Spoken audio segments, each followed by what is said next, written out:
Kita na mga Filipino, naila kita, dili lang sa Pilipinas, kundi sa tibok kalibutan, na kanang bisan daghan o mga pagsulay, makahimo gyapon sa pag-smile. Di ba? Hilado ta na. Bisag nalunod na ang balay sa tubig, mukatawa lang gyapon. Mupahiyom lang gyapon. Datong panahon sa Yolanda, may pundok sa mga Kristohanon nga miadto sa Tacloban. Ang sentro sa Yolanda isang Tacloban. Tama? Mao na ang pinaka-sentro sa bagyong nga Yolanda, ang Tacloban. So, miadto tong grupo sa mga Kristohanon uban sa pagtanyag sa ilahang multi-purpose cooperative.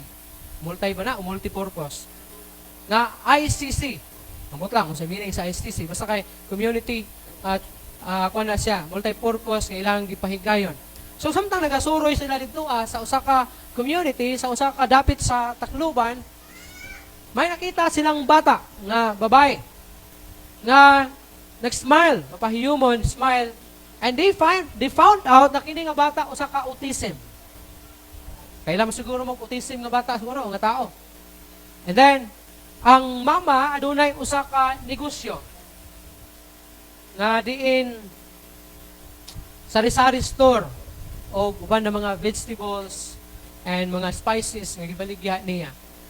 Pero sa diha na ni abot ang Yolanda, nahimong nabungkag kini tanan. So, sa diha nga misuroy ang usa ka grupo sa mga Kristohanon pinagi sa usa ka multi-purpose cooperative, nahimamat nila tong bata nga 8 anyos. Uban sa balay nga nagbungkag, naguba, mga negosyo nila nga ginagmay, nabungkag usap na collapse tanan. And then smile ang bata nga autism. And they found out later on nga ang mao nga bata may sakit ay siya.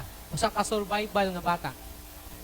And then nag-share sa naga-istorya, naga-interview ang maong mga grupo sa mama sa bata kung unsa ang ilahang gusto. Mag-loan ba sila kay kini nga mama naga-loan man ni siya nagahiram man ni sa kwarta sa mga Indian, mga Turko nga nagapatubo og 20%.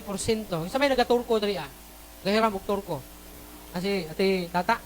Tama tayo 20% na sila. Maka kurdoy no. So, naghiram ang maong mama sa maong autism nga bata og pila ka dolyar, $100. Pila man ang $100, mga 5,000. Then nag-start ito 100 nga nagdako ang iyang loan, nag-loan siya $1,000. And gipangutana siya sa grupo sa mga Kristohanon, sa ka pastor. And so, what is your biggest dream in life? Ma'am, kaya nag-booman yung business niya. And then na-shock sila sa tubag sa maong nga mama. Ingon ang usa ka mama, and so, my biggest dream in life is to understand the Bible. Na-shock sila kay dili man usual na nga, usual nga damgo ba? Pag mayon ka, what is your dream? Biggest dream in life? Mga career, mga saan may mong successful sa kinabuhi. But this mother, ang iyahang biggest dream, ang yan tubag, my biggest dream in life is to understand the Bible. So, ipanguntanan niya, why? Anong inana man, ang imuhang nga tubag? And then nag-share siya. Ingon niya, ang ako nga anak na si Jenny Dill, kaya kining mama si Jen man siya, ang iyang anak na si Jenny Dill, usa ka survival di ay sa usa ka sakit. Ingon niya, kining akong anak, ano na siya ay sakit sa pagkahimukso niya. May bangag ang iyang kasing-kasing niya. And nag-pray ko sa Ginoo, I pray to God. Sincerely, heartily. Masinubsubon ko nga nag-pray sa Ginoo, ingon niya. And the Lord answered my prayer. Pag-abot niya og 1 year old, exactly 1 year old ang iyang anak, na ayo, without any medication. Pray lang sa Ginoo. That's why, mao na ako ang biggest dream to understand the Bible and to learn from the Word of God. So, nalipay siya. Grabe ang iyahang kalipay na nabatyagan tungod sa iyahang kasinatian. Kadaugan nga naangkon diya sa iyahang kinabuhi. Now, nga ito, mensahe, nintak na sa kabuntagon, mag-hiskot kita, nining ginatawag, overflowing joy. Unsa man yung overflowing joy? Sa Bisaya pa sa overflowing joy, nagaawas nga kalipay. Naka-experience ba mo, ana? Nga murag gaawas ang kalipay nga inyong gibati? Kana makaingon ka pa, wagay kabutangan sa akong kalipay. Dili kay nakadaog kag lasto. Dili kay nakadaog kag scatter. Katawa si Yanni ba? Dili kay nakadaog ka og sabong. Dili kay nakadaog ka og hantak. Kining overflowing joy na ginatawag, aduna kini bugat na kahulugan. Kung makasinati kanini. Now, happiness versus joy, unsa may kalainan. Happiness depends on happenings. Unsa daw ang happiness? Ang kalipay nagadepende sa nagapanghitabo. Just like sa kay Jayjay, na sinati niya ang happiness kay niabot si Dexter. Happiness ang tawag ana. It depends on what on happenings. Di ba? That is happiness. Pero dili siya joy. Happiness na siya. Nakajaog ka scatter. Katong mga nag-scatter. Basig nag-scatter mo, ha? Mayon ta wala. Ha? Ha? Ha? Mura kuan sa una ba? So ito sa una gaytong nisikat sa sabong, uso unahin sabong makinana, musug na. Oh. Dili na kung makadaog ka na happiness. Pero kung mapildi ka, subunis. Ito pa yun. Kadaog kag luto, asa grabing kalipay. Lasto. Sa pagyod. It depends on what happened. It depends on happenings. While joy is the satisfied state of the soul. Naay katagbawan ang imuhang kalag. Mao na siya ang joy. Nabuhat pasabot ani, bisag walang-wala ka sa kinabuhi, gibati nimo kini nga kalipay. Bisan og nakakay balatian, gibati nimo kini nga kalipay because the Lord is with you. Kana bitong nakakay sakit, nya bisan giingnan naka sa doktor nga dili naka magdugay, mamatay naka but still wala ka mahadlok. There is joy na gibati nimo because satisfied ka. That is joy. Satisfied ang imong kalag nimo na mamatay ka karon, ugma, o sunod adlaw, o sa umabot na adlaw, ma 6 months man, o ma 1 year, ang tagal sa doktor, you're experiencing joy because kabalo ka, naluwas na ka. Kabalo ka, na anytime mo abot si Mr. Kamatayon, ready na ka, andam na ka, wala na kay kahadlukan sa imong kinabuhi. Namingon ka, Lord, ano ang giingon ni Pablo? For to me to live is Christ and to die is gain.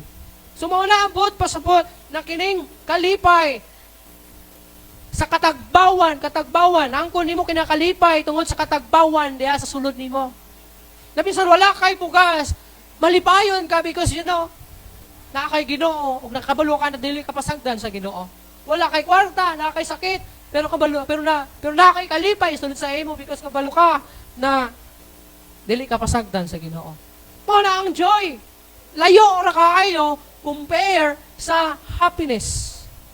Na din ba ang nagadepende lang kung nagadepende lang sa mga mahitabo sa imong kinabuhi. Kung walay kwarta, subo. Kung walay maluto, subo. Kung naay balatian, subo. Pero ang joy, may balatian ka man o walay balatian, walang-wala ka man, umana ka man. Gibati nimo kini nga kalipay. Kanang wala kay kabalaka, buhat pasabot anak. Now, asa bagyod naggikan ang atong kalipay? Asa bagyod naggikan kining ginatawag joy, kalipay sa lakto ng pagkastorya, langit no nakalipay ni siya. Una, freedom and salvation from sin. Kini nga kalipay, maangkon nimo kini nga nagaawas nga kalipay, masinati nimo kini diha sa kagawasan o sa kaluwasan gikan sa sala. Sama sa kong ginoon kanina. Kung kabalo ka nga luwas na ka, dili nakaginapos sa sala. Masinati nimo ang kalipay. Kay kabalo ka na dili nakaginapos sa sala. Kung dili may kagawasan ka na. Ingon pa ang John 8:36. English na diya. So if the Son sets you free, you will be free indeed. Kung ang anak maghatag kanimo og kagawasan, sigurado may kagawasan ka na. Basahon na ito sa Bisaya para sa yun, sabton. 8:36.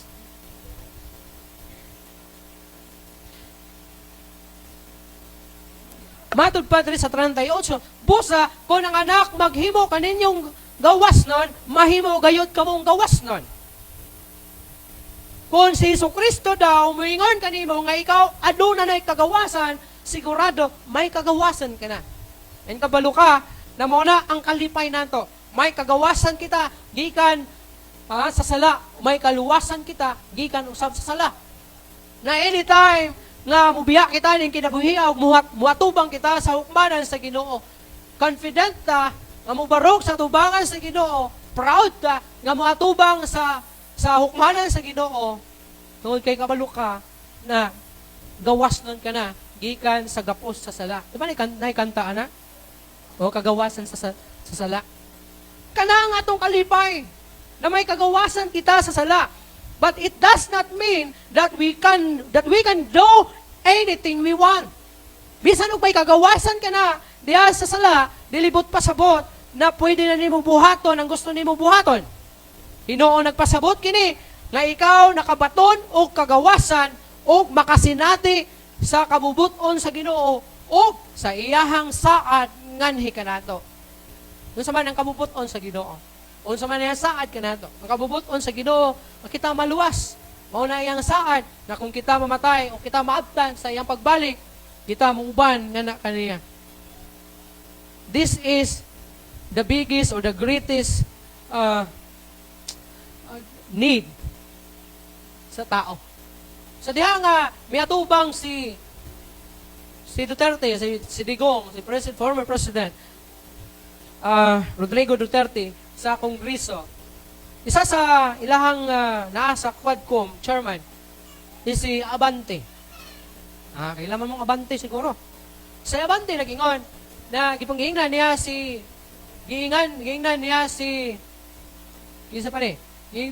Digong na ningon sa Mr. President, sinabi mo, nagingon ka na kung maimpyerno ka, then be it. Diba mo na ingon ni Digong, ni former President, na if I will go to hell, then be it. Ingon ni Abante niya, Mr. President, I don't want you to go to hell because hell is dili maayo. Tinuod man. And then, dito nakapunto siya because gishare niya nga only the Lord Jesus Christ. You need the Lord Jesus Christ. He said, I don't want you, Mr. President, to go to hell. Gusto ko nga makilala mo si Jesus Christ because Jesus Christ is the only way para makaikyas ka gikan sa impyerno.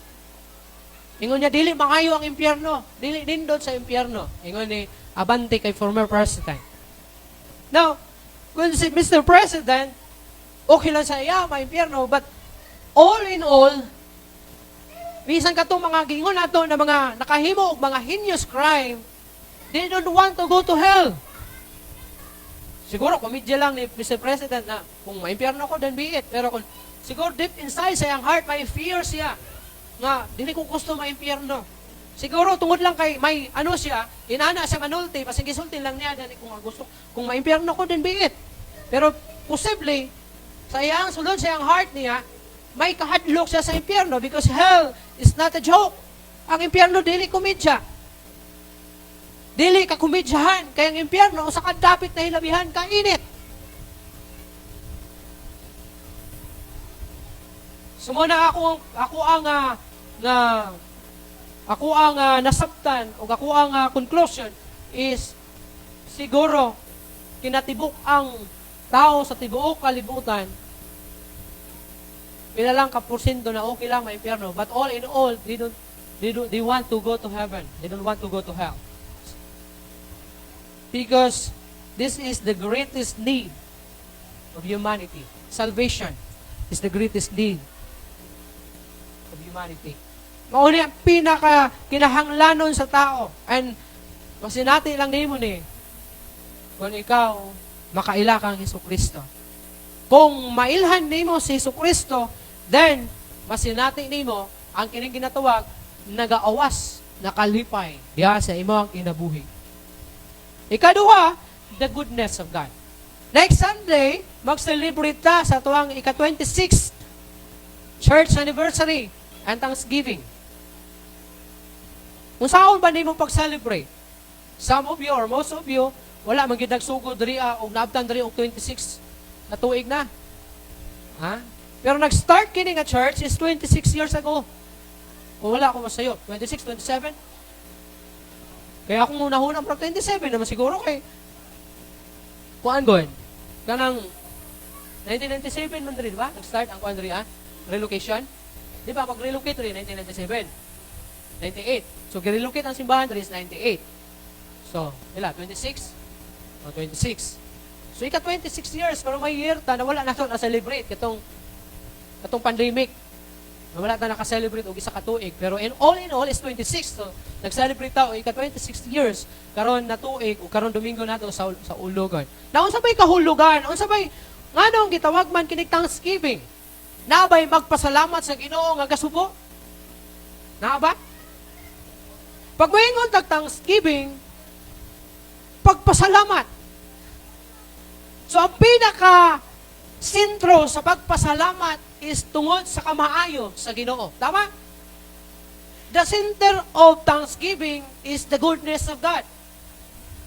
Mo celebrate kita sa kamaayo sa Ginoo o mo celebrate kita diha sa pagpasalamat tungod sa kaayo sa Ginoo. Imagine mo 26 years. Dili pa man nani 26 years ago siguro sa mga may nasayuran gyud diri may nasayuran gyud diri pabalhin-balhin pa man yung simbahan ni. Di ba? Wala ni permanent address. NPA. No permanent address 26 years ago. Dili pa man po siguro inani kadaghan ang number sa manimbahay. Yang manimbahay siguro that time pag human sa sponsorship program layas. Ginana ra siguro, pipila ra siguro mula hutay. Katong nadutlan, katong gidukol siguro sa Ginoo. Pero naabot ta og 26 years. May mga posibilidad pa unta na masira ni. Ma-close ni. Kay ready na baya kunta nga mobiya gyud ani kay tay mo ra man ni oy, gamay ra man. Wala man og walay-ula magsuporta. Masara ta na nato sa Ginoo. But still, open og hantod karon. Gani makasaulog na ta sa ika-26 ka tuig. Nakaayon sa Ginoo. Ug daghan og mga nag-testimony da nakita daw diri sa tibong ko, we're growing. Nagagrow kita. Sa una kapila lang diri ako ang pakpak, ako ang lead, ako pong wali, ako tanan. Wala pa yung musician. Unsa pa gyud? Pipila lang pud naa. Unsa pa gyud? Dagag mga kakulangon. Wala pa to'y kuryente pagkabuta ko diri, nakiunik pa diri. But look at now, natay kuryente. May tubig na tang kaugalingon. Grasya sa Ginoo. Unya, ingon ang uban, ingon si Pastor Ribaya, ingon niya, Pastor, murag kinahanglan mangita na gyud mo og dako nga lute. Kay lawas naman mo dia. Ano ko ni awas siguro to kay Thanksgiving mo to. Ni awas. Pero kanang video nga ma-post na ako makita nila siguro nga na yung mga time daghan so man ang ilang conclusion na daghan na gid ta diri Pero man ako pasabot na gibless na sa Ginoo nakaabot og 26 years. That's why maga-celebrate kita sa atuang 26th church anniversary and Thanksgiving. It is because of the goodness of God. Kay kung daily pa maayo ang Ginoo sa tuwa, diri sa niyuhop tibong ko, dugay na tang ng layas diri. Si JJ kung di pa maayo ang Ginoo ani wala na ni ron. Asa na gibutang sa Ginoo. Pero gibalik yun sa Ginoo diri Bisag unsa ka buluyago no? Gibalik yun sa Ginoo. Murag si Juan ba si Jonah. Ako ban sa inyo diri nagbisita ko sa una bago pa ko diri mga siguro pila pa ka bulan ko diri mga 1 month pa siguro, wa pa gyud bulan. May gibisitahan ko sa inyo. Ingon tong sinanay nina, isa pastor, ikaw na nagpuli diha kay pastor na ako. Onay, nagbisita ako, namamusta lang ko isa nga. Na naman ko'y simbahan pastor, na daw siya dira. Kauban siya kaya carding, mga sakop nila. Ako, sige nay, may problema nay. Padayon lang mo dito ah. Kaya ako, just nagbisita lang ko kay kanang nangumusta lang kung masinog, nangundang po mo kay masinog kay wala ni pastor. Pero maayon ka nagpadayon mo, sige padayon. Then after 1 year, namalik man. Ako naman namaktas, matigulang. 2 ka buhok, kuya karte mo kanto. Tapos nagsunod si Ate Inday, Nabin Danilio. First time na meet po na ako. Dali dahil sila gikan. Oh, may mga nangapot, may nga hinahinay nga gipadala sa Ginoo. So, that's the sign that God is good to us. Now, ingon pa, in verse 44, Matthew 5:44 to 45, ingon pa niya, but I tell you, love your enemies and pray for those who persecute you, that you may be children of your Father in heaven. He causes His Son, Son, magunang anak, Son, to rise on the evil and the good, and sends to reign on the righteous and the unrighteous. Naman siguro may mga kaaway, siguro no. But God is good. Siguro naghanta og mga kasinatian. Ako daghan mga kasinatian ini nga church.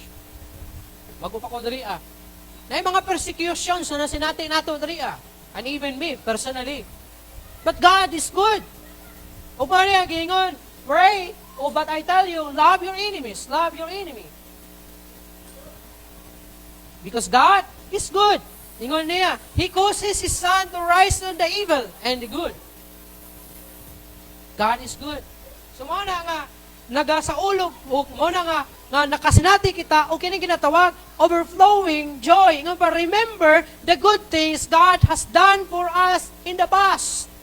Dili ni, pang Thanksgiving, pang church anniversary. But, gi-remind kita to remember the good things God has done for us in the past. Hinumduman nato. Kung karon medyo takilid ang imuhang life nimo. Siguro makaingon ka that God is not good to you. Karon mga panahon na, but igsoon, remember the good things that God has done to you in the past. Hinumdum ito. Kung nakaingon ka, God is not good to me these days, hinumdum me that once upon in your life, God is good to you. Especially those time na ka sa kahilayan, pero gidakop ka sa Ginoo, ug nasinati nimo ang Ginoo sa imong kinabuhi, ug nakabaton ka og kinabuhing walay katapusan. Dili ba maayo ang Ginoo sa imo? Out of billions na mga tao nga nagapakabuhi nining kalibutan, isa ka nga nakita sa Ginoo o nakaambit sa kaluwasan. Kay kung wala ka makita sa Ginoo, igsoon wala ka karon diri O kung dili pagid ka makita sa Ginoo o mamatay ka, impyerno gyud ka igsoon.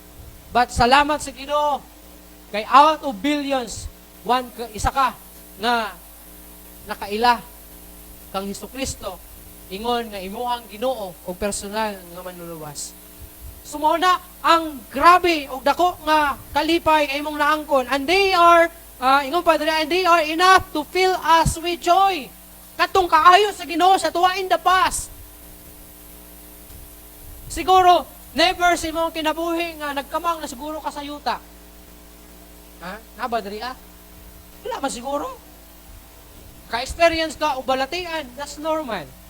Abnormal kung walay balatian. Naka-experience ka o siguro wala kay maluto siguro. That's normal. Mabot yun panahon na wala kay maluto. Pero most of you, I believe, na wala yun siguro diri napas mo. Napas mo diri Because kay walay kaon for 1 day or 2 ka adlaw. Napas mo. Kay kung napas mo sa inyo, diri wala siguro ka karon diri Kasi tuwa ka sa mental. Kung wala ka sa mental, murag nakakad sa dalan. Kabaktas-baktas ng dalan. Diba? Why? Because God is good. Wala ka niya pasagti. O ka na mo ang imuhang isipon nga tumang kalipay. Kaya wala ka gipasagdan sa Ginoo. God has been good to you. Sukat pa nga ikaw nakaila ka niya. Ingon nga imuhang Ginoo maluwas sa mga kinabuhi. In every circumstance, God is always good. And He is always good. Maana ka man, mawala, may balatian ka man, o wala. God is always good. He is always good. Mawadaan ka magtrabaho, umana ay trabaho, God is always good. O sa man ang mga nasinatian mo before sa ibang kinabuhi, God is good. And remember that. God is good and He is always good. Siguro may mga panahon na gaawas ang mga panalangin sa imong kinabuhi, pero karon, nahubas. Wala mo awas sa mga panalangin sa imong kinabuhi, but always remember that God is always good. Kung dili ta makapangutana sa Ginoo ni ana, why? Nganong gipasagdan ko nimo Ginoo? Because tanan nga nagapanghitabo sa tong kinabuhi, God has a purpose. Siya lang nasayod sa tanan. But always remember, He is always good. Ikatulo, faithful love of the Lord. Mag-aawas ang tumang kalipay tungod sa grabe kamatinud-anon nga gugma sa Ginoo. Faithful ba ang Ginoo diha sa imo ha? Faithful oy. Kinsa ba diri nga makaingon nga angayan higugmaon? Are you worthy nga higugmaon gid sa Ginoo because you are good? You are kanang wala kay sala. You are sinless. Wala kay nahimo nga sayo. That's why makaingon ka nga takos na gid kong higugmaon. Walay bisan usa kanato. Nga kun ang basihan kay nga ang pagkamatarong takos higugmaon. Tungod kay walay bisan usa kanato nga makaingon nga matarong gyud. Kay kung matarong ka igsuon, mahimong kawang ang pagpakamatay o ang kamatayon ni Jesucristo diha sa cross 2,000 katuig kapin na ang milabay. Nahimo katingaling matarong karon, it is because kay gimatarong ka sa Ginoo. Gipakamatarong ka sa Ginoo, mao nang nahimo kang matarong. Nahinumdumi ang Romans 3:23. Ang tanan nakasala og nahilayo sa himaya sa Dios. Kung maingon tag ang tanan nakasala, apil ka igsoon. Apil ko igsoon. Kita ang tanan. So kung ang basihan kaya nga to ang katarong aron ta higugmaon sa Ginoo, walay angayan kanato nga higugmaon.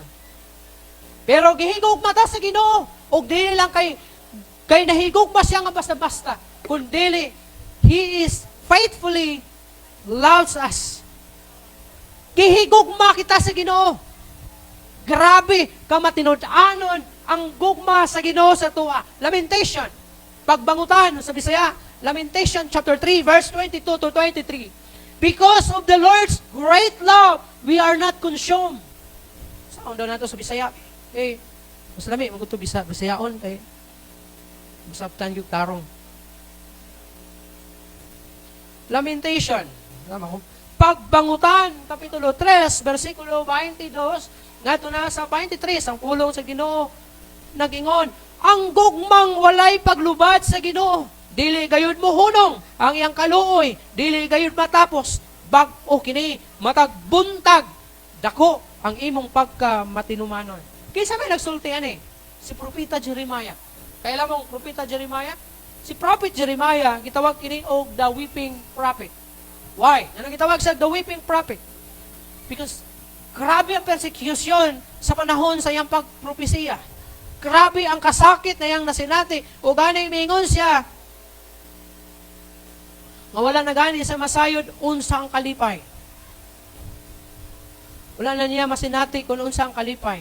Wala na niya mapil kung unsa ang kalipay. Pero mingon siya ang gugmang walay paglubad sa Ginoo dili gayud mamuhuno. Can you imagine? Ang usa ka propeta nga niingon nga wala na siya makasinati kung unsa ang kalipay. Can you imagine nga ang usa ka gitawag the weeping prophet na wa gayon makasinati kung unsa ang kalipay. Mingon siya nga ang gugma sa Ginoo walay hunong, walay paglubad. Daw unsa ko manimurong pag-explain ana? Naggrabe ang kasakit imong nasinati, pero niingon ka ang gugma sa Ginoo. Walay hunong ug walay paglubad. Unsa man nimo pag-reconcile ana karon?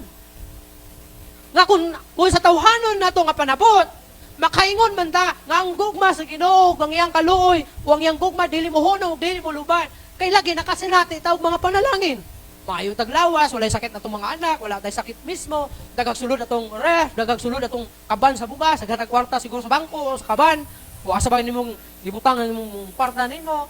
Nakaingon ta na, grabe ang gugma sa Ginoo. Dili gid mo hunong og dili mo lubad. Understandable kayo kay lami man pud mong life. Pero si Jeremiah, anong mingon man siya na?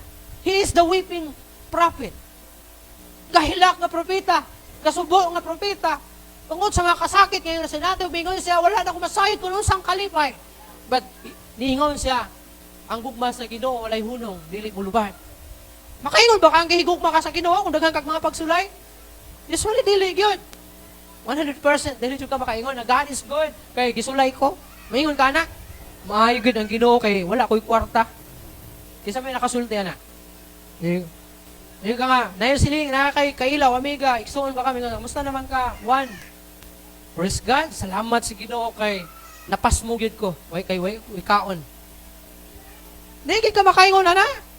Ningon si Dawan nga, praise God kay na-ICU ang akong anak. Ay. Kaya kung madunggan ka sa mamatay na yabak mo siguro na na-ICU yung anak niya. Praise God. Di ba? Ha? Pero si Jeremiah, marugin na, gahilak siguro siya. Tungkol sa grabe nga kasakit niya, pero pinigatubang niya sa mga Israelites, sumaingon siya, mga kaigsuhunan ko, hinumdumi kini, ang gugma sa Ginoo, dili mo hunong o dili mo lupad, pero gahilak siya kay grabe ang mga paglutos. Kaya na sinate. Tungkol kay mauna ang ginatawag, joy, kalipay, ibisang anak ka sa kasakit na kasinati ka og joy. Dili ni siya ordinary nga joy, dili ni katong happiness na masinati lang nimo depende kung unsay mo ang naangkong sa kinabuhi. But kini nga joy nga nasinati ni Jeremiah, bisag gisakit siya, bisag gibato siya, bisag gilunod siya dito sa balon nga walay tubig, gihagbong siya dito, gigukod siya sa mga nagpersecute kaniya, but still nagaingon siya, nga gihigugma ko sa Ginoo, kang iyang gugma, dili mo hunong ug dili mo lubad. Tanaw ra, bag-o kini, matag buntag. Grabe na. Makamata ka ng buntag. Everyday makamata ka. Kunya, ayun ka, God is really, really good to me. Kaya nakamata pa dito. Di ba na ikanta na? Di ba na kanta, God is good. Kanta ni Don Moe, di ba? God is good. Pero na po itong buntag.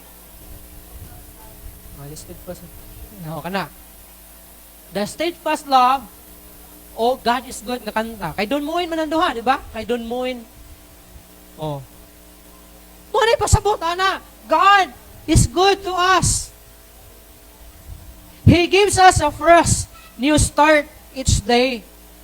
Wala kung kagahapon, grabe yung mga pagsulay na sinati ni Jeremiah. Pero ningon siya, every morning, God is good to me.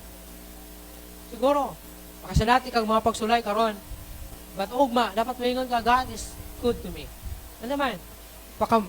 Makamata ka, igo na. Nakamata ka ng buntag, igo na makaingon ka, God is good to you. God is good to me. He gives us fresh new start each day. We wake up each day knowing that God's love for us is still the same. Ano makamata bito ka buntag, na makaingon ka, God is good, knowing nagihigugma ka sa Ginoo adlaw-adlaw, na walay hunong, walay kausapan, iyang pagpalangga kanimo. In Psalms 118, verse 24, so may gingon, 118.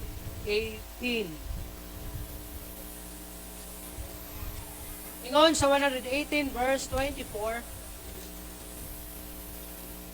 ingon niya, kini ang adlaw nga gibuhat sa Ginoo, maglipay kita ug magmaya niini. Grabe! Si David mismo nag-ingon, kini ang bagong adlaw nga gibuhat sa Ginoo. Kini ang adlaw nga gibuhat sa Ginoo, maglipay kita ug magmaya niini.